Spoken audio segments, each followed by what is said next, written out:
수영 선수들의 어깨 통증, 단순히 어깨 근육이 부족해서라고 생각하나요? 실제로는 견갑골, 날개뼈가 제대로 움직이지 않기 때문인 경우가 많습니다.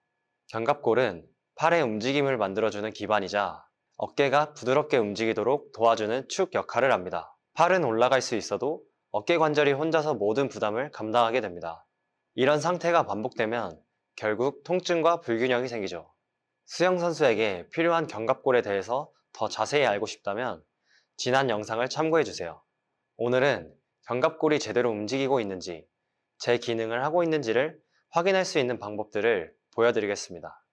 저희는 선수들의 관절의 움직임과 기능을 평가하기 위해 가동범위 테스트를 진행합니다. 그 중에서 하이엘보우 동작은 견갑골의 움직임을 명확하게 확인할 수 있는 테스트 중 하나입니다. 측정을 할 때는 엄지를 겨드랑이 쪽에 고정하여 팔꿈치를 들어 올립니다.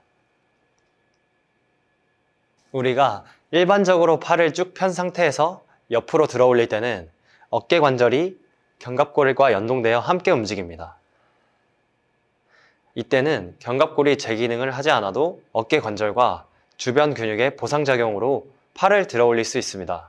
어깨 관절의 움직임이 견갑의 회전 기능을 대신하기 때문에 견갑의 실제 기능은 드러나지 않는 경우가 많습니다. 하지만 하이엘보우 동작은 팔을 고정한 상태에서 진행하기 때문에 이러한 보상작용이 제한됩니다. 그 결과 견갑골이 팔과 함께 위로 따라 올라가며 살짝 뒤로 젖혀지듯 안정되면서 움직여야 팔꿈치가 부드럽게 위로 올라갈 수 있는 거죠. 만약 견갑이 제대로 움직이지 않는다면 상완골이 위로 밀리거나 상부 승모근이 과하게 개입해 어깨가 으쓱하고 올라가는 보상이 나타납니다. 결국 팔은 올라가지만 견갑은 제자리에 머무르게 되고 그 부담은 그대로 어깨 관절로 전달됩니다. 따라서 하이엘보우 동작은 어깨 관절의 보상 움직임 없이 견갑골의 기능을 평가할 수 있는 테스트 항목입니다. 다음은 한팔 푸시업 테스트입니다. 이 테스트는 한 팔로 벽을 밀었다가 천천히 돌아오며 견갑골이 얼마나 부드럽게 움직이는지를 확인합니다. 양팔로 푸시업을 하면 몸의 균형이 잡아주기 때문에 한쪽 견갑의 독립적인 움직임을 보기 어렵습니다. 이 테스트를 해보면 견갑이 흉곽 위에서 부드럽게 미끄러지듯이 움직이는 선수가 있고 전혀 움직이지 않고 딱 붙은 듯 고정된 선수도 있습니다.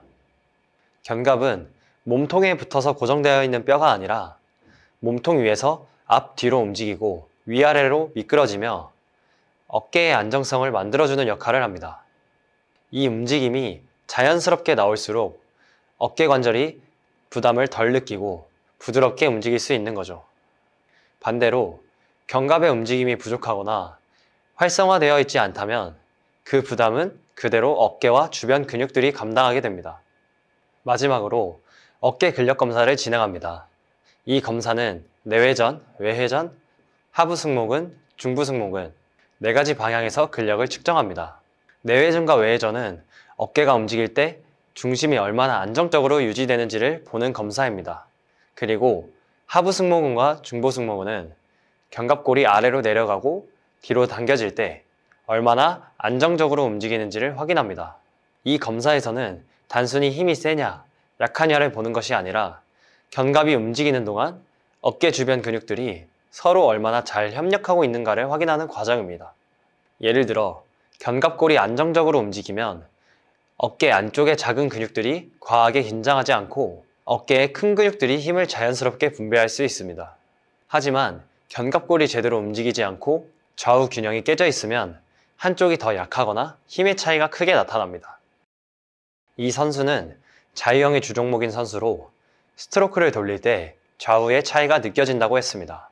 가동범위 테스트에서 하이엘보 동작은 비교적 양호한 편이었습니다. 팔꿈치도 충분히 올라왔고 겉으로 보기에는 큰 문제가 없어 보였죠. 그런데 한팔 푸시업 테스트에서는 날개뼈가 움직이는 것처럼 보이긴 했지만 그 움직임의 폭이 굉장히 좁고 제한적이었습니다. 겉으로는 움직이는 것 같지만 흉곽 위에서 부드럽게 미끄러지는 느낌이 부족했습니다.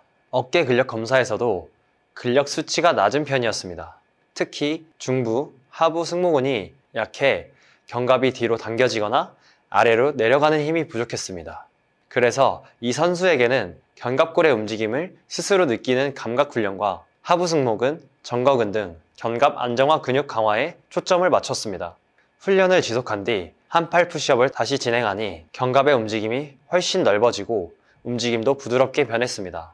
결국 문제는 단순히 어깨의 유연성이 문제가 아니라 견갑의 기능적 움직임과 지탱 능력이 부족했던 것이 좌우 스트로크 차이를 만든 원인이었습니다. 견갑골의 기능 체크를 하는 이유는 어깨의 부담을 줄이고 부상을 예방하기 위해서입니다. 견갑은 고정하는 구조가 아니라 움직임 속에서 제 기능을 찾는 구조입니다. 견갑이 안정적으로 자유롭게 움직일 수 있을 때 어깨는 비로소 편안하고 부드럽게 기능을 할 수 있습니다. 견갑을 잡으려고만 하지 말고 움직임을 만들어주세요. 그게 진짜 안정성을 만드는 시작입니다.